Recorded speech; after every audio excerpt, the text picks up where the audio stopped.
106.7 Energy FM. Same. Pero iba dito sa 106.7 Energy FM Pangga. Huwag mo sabihing radyo, sabihin mo. Good morning Luzon, Visayas at Mindanao, Metro and Mega Manila. At syempre good morning din sa napakaganda, napaka-sexy, ulala. Hi! DJ Lindsay, good morning. Good morning, baby Toby! Uy, happy Monday. Kamusta naman ang iyong weekend? Pagod tayo pero masaya, laban lang. Alam mo, nakita ko nga, parang meron kang event nung nakaraan. Oo. Nako, napakayaman mo Day naman. and night. Keri lang yan. Hindi, ano ka ba? Alam mo na mga dami kong binayaran so nagbabawi lang tayo. Nagbabawi. Alam niyo po no, mga Pangga, si DJ Lindsay ay napakasipag diyang tao. Oo, syempre. Basta sa nga lang pera. Ganyan talaga, no? Ganyan naman talaga tayo, no? Oo. Para sa pera, kakayanin natin lahat-lahat. Ikaw ba? Hindi ka ganon? Anong hindi ganun? Ayun, halimbawa, kahit konti na lang yung tulog mo, pero kikita ka. Alam mo, kikita ka ng medyo... Oo naman. Isipin mo, Ano 13 yan? hours naman ako araw-araw. Diba? Kakayanin natin yan para sa pera, di ba? Totoo yan. At saka para mapaligaya yung mga mahal natin sa buhay. Tama ka dyan. Lalong-lalo na ngayon, malapit ang Pasko. Nako, 42 days to go before Christmas. 42 na lang! Brad, alam mo nung ginawa ko to, 50 days pa to eh. Grabe. Then 42 days. Kaya nga. Grabe, kaya Ang naman bilis. kailangan na natin mag-ipon. No? At syempre sa mga Pangga naman natin dyan na meron ng 13th month pay, nako sana all.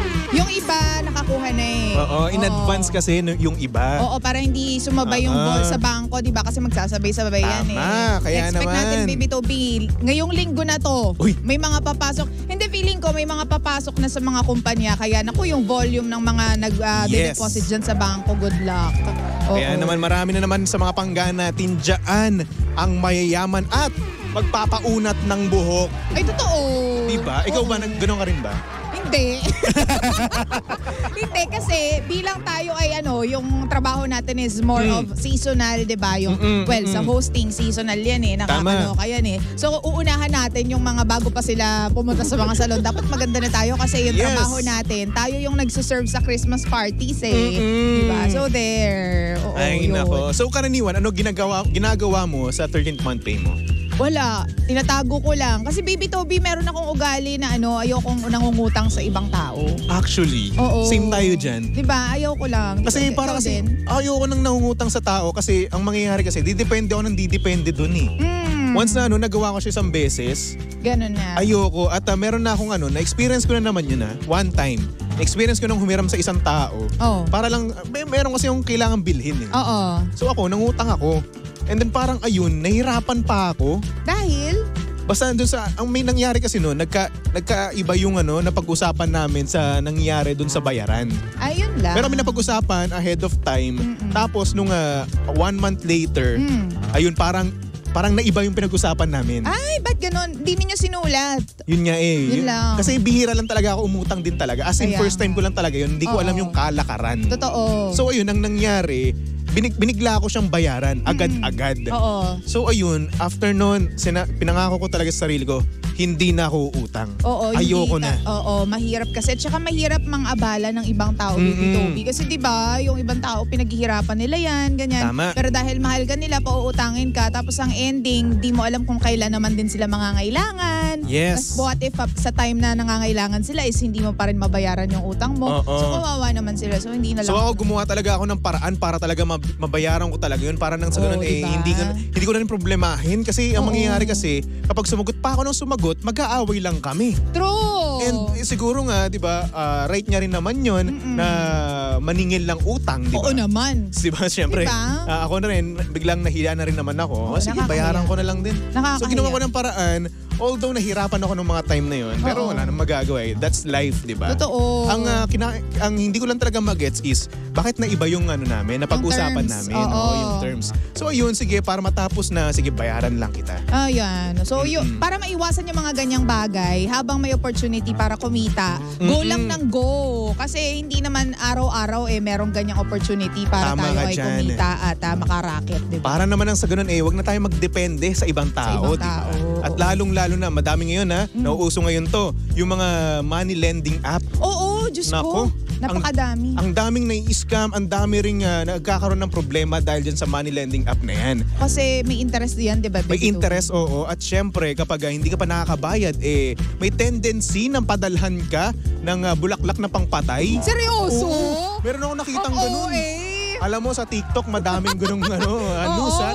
Actually, nanunus siya. Oo. Nanunus siya na na pinapadalhan nga ng kung ano-ano. Tapos kapag tinatawagan naman, sabihin, "Oy, hawak ko ang mo, mga ganung kwentongin yan." Ganun. Oo, 'di ba, tapos pinagbabawal nga 'yan. Bawal nga daw yung mga nanghaharas, ganyan. So tigilan. At saka bilang paparating na po ang Pasko, Baby Toby, may mga pangga din tayo na yung iba nangungutang just Actually, because may celebration.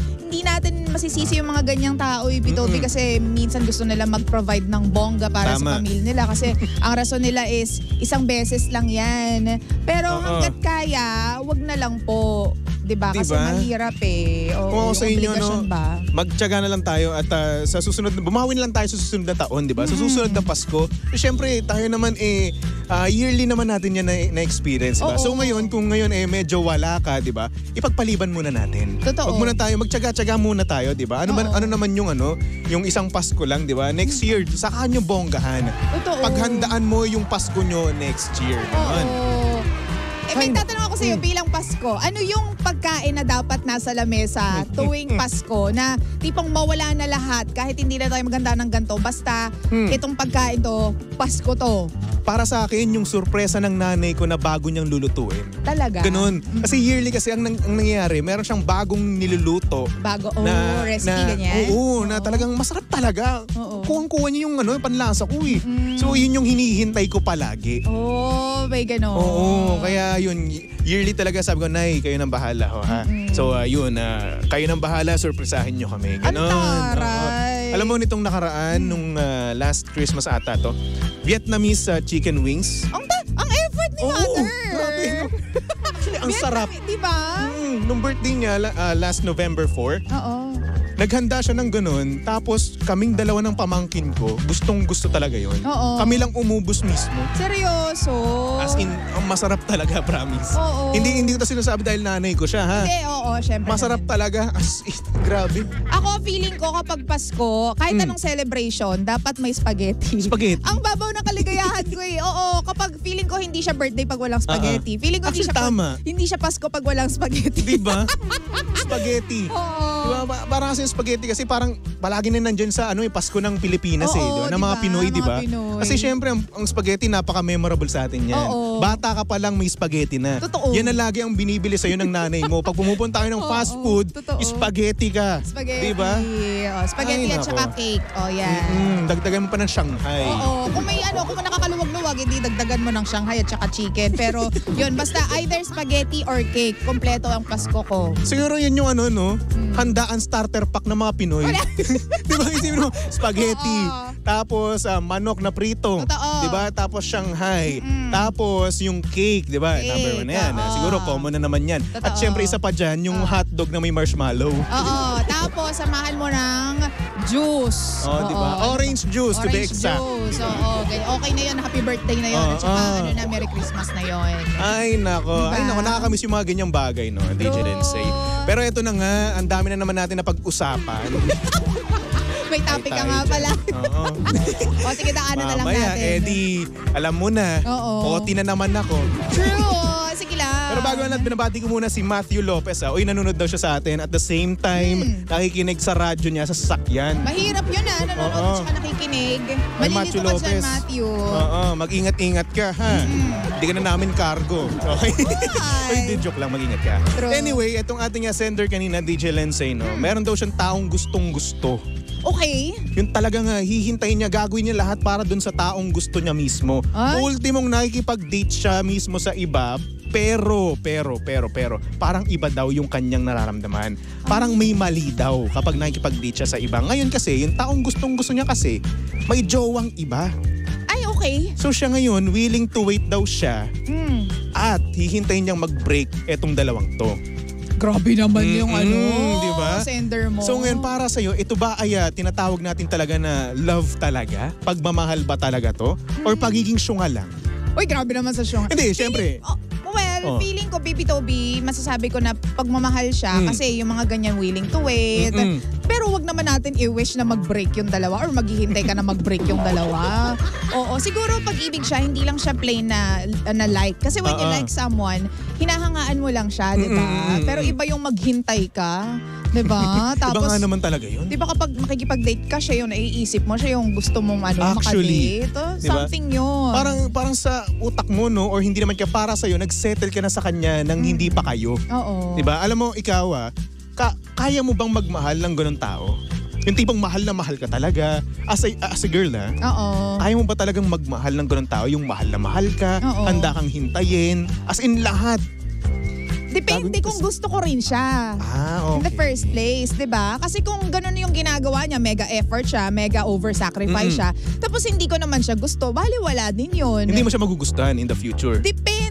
Depende talaga. Okay. Hindi natin masabi, Baby Toby. Kaya nga, para sa akin, bias yung mga manliligaw, yung mga nanliligaw. Kasi no matter how much you spend time with this person, with this woman, how much you sacrifice and give efforts dun sa babaeng yun, kung hindi ka niya ultimately gusto, baliwala yung effort mo. Diba? Kung halimbawa, magsabay-sabay yung dalawang manliligaw mo, ito mayaman, binigay na sa'yo lahat-lahat, pero hindi mo siya bet. Ito naman mahirap, kahit magdildil sila ng asin, okay lang. Pero bet na bet mo itong mahirap na to. Doon ka pa rin pupunta, diba? Tama. Kahit hindi siya mag-effort, kahit hindi siya magbigay ng anything para sa'yo, siya pa rin yung pipiliin mo, diba? So, yun, depende doon sa effort at doon sa pagkagusto mo doon sa tao. Diba? Ikaw ba? Ako? Hindi kasi lalaki ka eh. Iba yung sa'yo. Siguro, Iba yung oo. sitwasyon Ganun eh. ako. Kasi ako yung sumusuyo. Ikaw yung nag-chase Ako yung, ganun dapat so wala naman magagawa. Pero no, ikaw ba, sa tingin mo, masarap ba talagang magmahal ng taong ma-effort? Oo naman. Kasi, Bakit di mo kayang mahalin? depende nga yun eh. Kaya nga swerte tayo kapag yung taong mahal natin is mahal din tayo at ine-effortan tayo pabalik. Diba? Ang sarap ng ganong feeling at mapapa-thank you Lord ka na lang talaga. Pero ito pa, tanong ko pa sa'yo, no? Ikaw ba, naranasan mo na rin ba maghintay para sa taong gustong gusto mo? Oo, di ba? Pero ano nga, mga ilang buwan lang yun. Ilang buwan lang. Oo, Akala ko 6 months lang. Nasa isip ko, 1 year. Oo. 6 months lang. Mga 6 months Naging lang. kayo? Hindi ko masabing kami, pero Okay. Parang. Oo. Yun nga hinihintay ko, yung magkaroon kami ng yung pagiging official, kaso hindi dumating dahil Ayun lang. nawalan din ako ng gana dahil ayoko talaga naghihintay eh. Siguro naman kasi, mga babae naman kasi di naman talaga dapat pinaghihintay para sa akin, ha? Totoo. Kasi syempre- Fairness naman. Kasi para sa akin kasi, kung pinaghihintay ka ng lalaki, parang wala siyang respeto sa'yo. Diba? Kasi syempre, babae, di ba? Oo. Kahit nasabihin natin, gender equality na tayo, Yun di ba? nga. Pero syempre, babae pa rin naman kayo. Totoo. Dapat gentleman kaming mga lalaki. Dapat True. ang babae hindi pinaghihintay. Tayong mga lalaki naghihintay. Diba? So, ayun. Ayun yung sinasabi ko, Baby Toby, na kahit pa gusto mo yung isang tao or hindi ka gusto mo sa isang tao tapos ang dami mong sakripisyo para sa kanya, kung hindi kanya gusto pabalik, kahit paghintay ka pa ng 10 years, hindi siya dadating. Ay, diba? nako, patay Aamagin ka tayo lang dyan. Oo. Ayun nga yung tanong sa akin kanina, no? Nung nag-comment sa akin, what if nag-break nga silang dalawa? Oo. Tapos yung taong hinintay mo, ayaw naman sa'yo. Uwe. O anong gagawin mo, di ba? On to the Ikaw. Oo. Ikaw, kung ikaw ay naghintay ka ng maraming taon Grabe para yung mag-break yung kanilang, yung taong gusto mo at yung jowa niya, no? Ano gagawin mo kapag hindi kanya gusto? Ay, wala!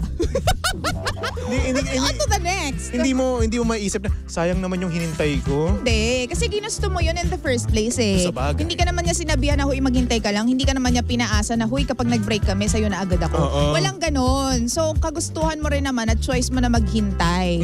So dapat kung ano man yung gawin mo, hindi mo siya iti-take against that person. So yun lang. Siguro pwede ka magmukmok, no? Magmukmok. Magmukmok ka, oo, kasi syempre, sayang nga naman talaga yung effort mo. Pero syempre, ginusto mo nga siya, di ba? Choice mo siya eh. So ngayon, choice mo rin na talagang mag-move on na lang, magmukmuk ka na lang, umiyak ka na lang, no? Oo. Ginusto mo eh. Gusto mo Kasi lahat ng lahat ng ginagawa natin, meron niyang consequence, di ba? Oo, Lahat ng mga bunga may sanhi yan. Totoo. Kaya naman kung yan yung yun yung sanhi mo, yan naman yung bunga. Totoo. Diba? Ginusto mo eh. Wala na tayong magagawa dyan. So ikaw, no, sa sender natin, no, na si Charles. Charles, good luck na lang sa'yo, no? At kung ikaw naman makaka-move on agad-agad, no? Wag mo nang hintayin yung mag-break pa sila ng kanyang jowa. What if hindi na sila mag-break, di ba? Oo. What if panghabang buhay na yan? O di kawawa ka naman. Diba? Tatanda kang binata. Lalaki pa naman, diba? Oo. Marami pang babae dyan. Gusto mo bigyan pa kita. Diyos! Ikaw nga wala eh. Ouch, ha? Hindi, wala kang jowa, ibig ko sabihin. Ang sakit, ha? Bakit marami ka bang babae? Wala. Oh, kita mo? Wala ibig ko naman. sabihin, makakahanap din kayo, kasama ka na ng para sa inyo. Salamat. Diba? Dinamay mo na ako. Oo, lahat kayo. Alam ko ang lamig na naman ng Pasko ko ngayon pero wala naman akong magagawa. Oo, ang mahalaga sanay ka na. Hoy! Hindi nga. Di ba last year ba? Nag-celebrate ka ba? Loko to, With Christmas last year. Oo, tama na. Hindi nga. Sinaktan mo na ako. Hindi nga. Nitong last year ba, may kasama ka nung Christmas? Nasa Taiwan eh. Oh, di ba? Ay, so hindi rin kayo magkasama. Oo, hindi rin kami magkasama nun. Pero anyway, yun na nga. Masaya pa rin naman yung Pasko ko tsaka bagong taon ko kasi kasama ko pamilya ko. Yun Totoo lang naman naman, yun oo. eh. Yun lang, sapat na sa akin yun, di ba? Totoo. So ngayon, wala talaga ako. Single talaga ako ngayong Pasko. So, yay! Diba? Ganyan talaga yung sinasabi ng mga taong walang love life. Yung masaya na ako sa pamilya ko sa Pasko. Yung ganyan.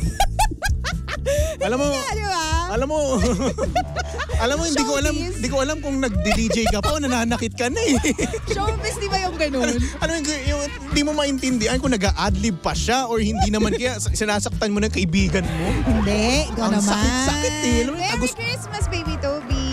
Sige na. Oo, Merry Christmas, Pangga. Ay, nako. Anyway, susunod na ang napakaganda at mahilig manakit na DJ. Ay, grabe ka naman. DJ Lensei para sa programang Lihim ng Liham. And of course, nakakasama mo at nakalandian ang hot baby boy ng radyo. Walang iba kundi si Baby Toby. At syempre si Baby Toby ay pwede mong stalk sa lahat ng kanyang social media accounts. Hanapin nyo lang Baby Toby 106.7. Okay? Kaya naman for our next song, here's a song from Colum Scott titled You Are The Reason. Nako, para to sa mga pangga natin dyan na gustong bumalik sa kanilang mga ex. Ay, nako, yung tipong aakyatin niya kahit na anong bundok, mabalikan ka lang. Uy, uso yan dahil magpapasko Sa bagay. Anyway, tumutok lang dito sa number 106.7 Energy FM Pangga. Huwag mo sabihing radyo, sabihin mo.